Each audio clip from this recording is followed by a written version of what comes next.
تفسیر القرآن آج کا سبق سورۃ النحل آیت نمبر 75 سے 76 تک۔ اعوذ باللہ من الشیطان الرجیم، بسم اللہ الرحمن الرحیم۔ ضرب اللہ مثلا عبدا مملوکا لا يقدر على شيء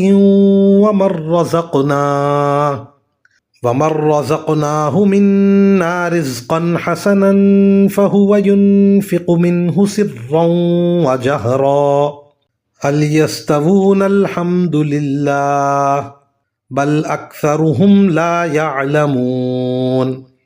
وضرب الله مثلا الرجلين أحدهما أبكم لا يقدر على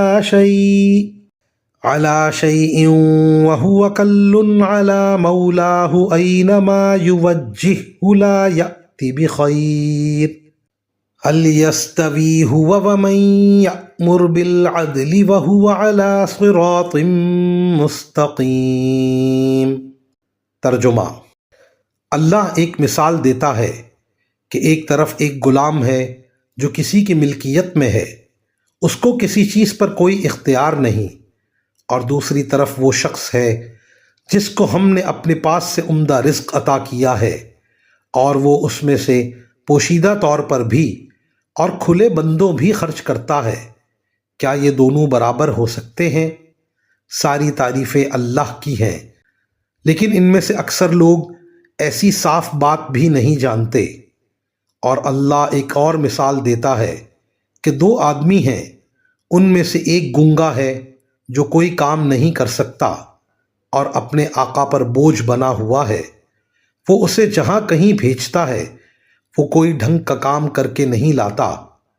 کیا ایسا شخص اس دوسرے آدمی کے برابر ہو سکتا ہے جو دوسروں کو بھی اعتدال کا حکم دیتا ہے اور خود بھی سیدھے راستے پر قائم ہے؟ ان آیات میں اللہ تعالیٰ نے دو مثالیں بیان فرمائی ہیں جن کا مقصد یہ ہے کہ اگر مخلوقات ہی کی مثال لینی ہے تو ان دو مثالوں سے ظاہر ہے کہ مخلوق میں بھی فرق ہوتا ہے۔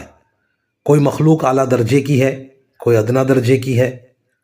جب مخلوق میں اتنا فرق ہے تو خالق اور مخلوق میں کتنا فرق ہوگا؟ پھر کسی مخلوق کو خالق کے ساتھ عبادت میں کیسے شریک کیا جا سکتا ہے؟ وآخر دعوانا ان الحمد للہ رب العالمین۔